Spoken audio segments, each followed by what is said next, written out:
Hello friends, welcome to Ruchitha cooking. இன்றைக்கி என்ன ஸ்பெஷல்னால் நம்ம சாக்லேட் கேக் தான் பண்ண போகிறோம். Happy women's day.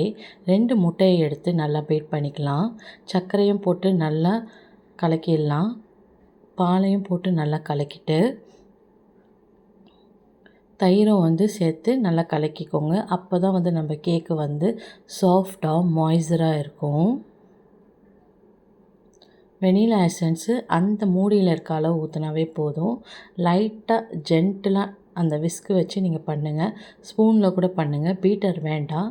சால்ட்டு கொஞ்சம் போட்டுட்டு அதையுமே நல்லா கலந்துட்டு மைதா மாவையும் ஜலிச்சுக்கோங்க. Cocoa powder, soda, baking powder எல்லாத்தையும் போட்டு ஜலிச்சுக்கோங்க. ஏன்னா கட்டியாக இருக்கும் இல்லையா, அதனால் நம்ம ஜலிச்சுக்கலாம். புழு, வண்டு இது மாதிரிலாம் அந்த மைதா மாவில் இருக்க சான்ஸ் இருக்குது. அதனால் நல்லா ஜலிச்சுட்டு ஒரே சைடாக ஒரே பக்கமாக ஆன்டி கிளாக் வைஸ் தான் நீங்கள் கலந்துட்டு இப்போ பட்டரை மெல்ட் பண்ணி அதையும் சேர்த்துக்கோங்க. இன்னும் செம்மையாக இருக்கும். ஓடிஜியை 180 டிகிரிக்கு 10 மினிட்ஸ் ப்ரீ ஹீட் பண்ணிக்கோங்க. மறுபடியும் அந்த கேக் டீனில் கேக் பேட்டரை ஊற்றிட்டு 180 டிகிரிக்கு 30 மினிட்ஸில் குக் பண்ணிங்கன்னா சூப்பரான ஸ்பாஞ்சியான மாய்ஸ்டரான கேக் உங்களுக்கு ரெடி ஆகிடும். ஏர் பபுள்ஸ் எல்லாம் நம்ம ரிலீஸ் பண்ணிவிட்டு அப்படியே டேப் பண்ணிவிட்டு அழகாக தூக்கிட்டு போய் ஓடிஜியில் வச்சிடலாங்க. ஒரு அரை மணி நேரம் நம்ம ரெஸ்ட் எடுத்துக்கலாம். சூப்பராக வெந்து வந்துருச்சு. டூத்பிக்கை உள்ளே விட்டு பார்த்தோன்னா ஒட்டாமல் வந்தால் தான் அதோட பதம் கரெக்டு. செமையாக இருந்தது. டார்க் சாக்லேட்டை எடுத்துகிட்டு டபுள் பாயில் மெத்தடில் நம்ம மெல்ட் பண்ணிக்கலாம். கீழே சுடு தண்ணி வச்சுருக்கேன், அதுக்கு மேலே சாக்லேட் வச்சுட்டு நல்லா நம்ம மெல்ட் பண்ணிக்கலாம். நல்ல சாக்லேட்னால் சீக்கிரமாக மெல்ட் ஆகிடும். அதுக்கப்புறம் ஒரு ஐஸ் க்யூப்ஸ் எல்லாம் அந்த இதில் பாத்திரத்தில் வச்சுட்டு சாக்லேட்டும் விப்பிங் க்ரீமும் சேர்த்துட்டு ஒரு 15 நிமிஷம் பீட் பண்ணுங்களேன். செம்மையாக ஒரு சாஃப்டாக அப்படியே க்ரீமியாக வருது. இதை நீங்கள் அப்படியே க்ளோஸ் பண்ணி ஃப்ரிட்ஜில் வச்சிங்கன்னா சாக்லேட் ஐஸ்கிரீம் ரெடி ஆகிடும். இப்போ நம்ம இதை கேக் மேலே அப்ளை பண்ணலாம். 2 in 1 ப்ராசஸ் தான் இது. இதையும் ட்ரை பண்ணி பாருங்கள். அப்படியே ஃப்ரிட்ஜில் வச்சிங்கன்னா ஐஸ்கிரீம் அதில் நம்ம கேக்கில் யூஸ் பண்ண போகிறோம் இல்லையா, கேக் க்ரீம் மாதிரி யூஸ் பண்ண போகிறோம். யூஸ் பண்ணோன்னே சூப்பராக இருந்தது. நாங்களே இதை எதிர்பார்க்கல, இவ்வளோ அழகாக திக்காக வரும்னு சொல்லிட்டு. ஃபஸ்ட் டைம் எங்களுக்கு இவ்வளோ திக்காக வந்தது.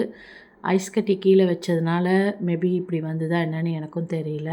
ரொம்பவே நல்லா இருந்தது. அந்த டார்க் கலர் போயிட்டு லைட் கலராக மாறியிருக்கு பாருங்களேன். அவ்வளோதாங்க. கேக் மேலே அப்ளை பண்ணுங்கள். உங்களுக்கு பிடிச்ச டிசைனை வரைஞ்சி நல்லா சாஃப்டாக கேக்கில் நம்ம கட் பண்ணி சாப்பிட்லாம். எல்லாமே ட்ரை பண்ணால் ஏங்க வராது, ட்ரை பண்ணுங்கள். இந்த லேடிஸ் ஸ்பெஷலுக்கு நம்ம சூப்பராக மாய்ஸரான ஒரு கேக்கை செஞ்சு எங்கள் ஃபேமிலியோடு என்ஜாய் பண்ணி சாப்பிட்டோம். ரொம்ப ஃபன்னாகவும் இருந்தது. குழந்தைங்களோட சேர்ந்து இதை பண்ணும்போது இன்னுமே நம்மளுக்கு நிறைய க்ரியேட்டிவ்ஸ் இப்படி பண்ணலாமா அப்படி பண்ணலாமா அப்படின்ற ஒரு இது பண்ணி நாங்கள் என்ஜாய் பண்ணி எங்களுக்கு பிடிச்சமான டிசைன் வரைஞ்சி ஒரு பட்டர்ஃப்ளை வரைஞ்சி நம்ம பட்டர்ஃப்ளை மாதிரி பறக்கிற மாதிரியும் ரொம்ப அழகாக வரைஞ்சோம். எப்பயுமே இந்த எத்ராஜ் காலேஜில் நாங்கள் படிக்கும்போது எத்ராஜ் பர்த்டேக்கு அந்த கசட்டா ஐஸ்கிரீம் தான் கொடுப்பாங்க. இன்னமும் 26 வருஷம் ஆச்சு நான் படித்து. அந்த காலேஜில் இன்னமும் எத்ராஜ் காலேஜில் எத்ராஜ் பர்த்டேக்கு அந்த கசட்டா ஐஸ்கிரீம் தான் கொடுக்குறதா கேள்விப்பட்டேன். ரொம்ப சந்தோஷமாக இருக்கும் அந்த நாட்கள்லாம். இந்த நாட்களும் ஒவ்வொரு நாட்களையும் நம்ம சந்தோஷமாக நம்ம பெண்ணாக பிறந்ததை கவலைப்படாமல் என்ன சாதிக்கணும் அப்படின்றத நினச்சி சாதிக்கலாம். ஏன்னா கொஞ்சமாச்சாச்சும் சாதிக்கலாம். சாதிச்சுட்டு நம்மளுக்கு என்னென்ன பிடிக்குதோ அதெல்லாம் நம்ம அனுபவிச்சுட்டு நம்ம ஜாலியாக சந்தோஷமாக இந்த உமன்ஸ் டேவை செலிப்ரேட் பண்ணுங்கள்.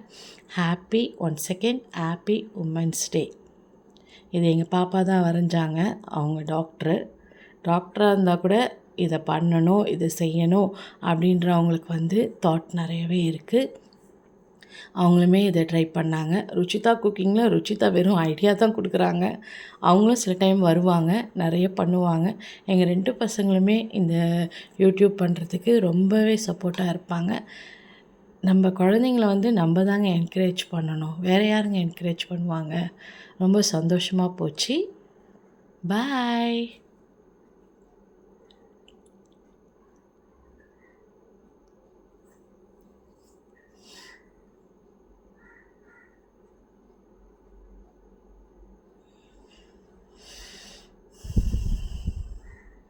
கட் பண்ணி காட்டுறோம் பாருங்களேன், எவ்வளோ சூப்பராக கீழே இறங்குது பாருங்கள் அந்த கத்தி. அவ்வளோ சாஃப்டாக வந்தது.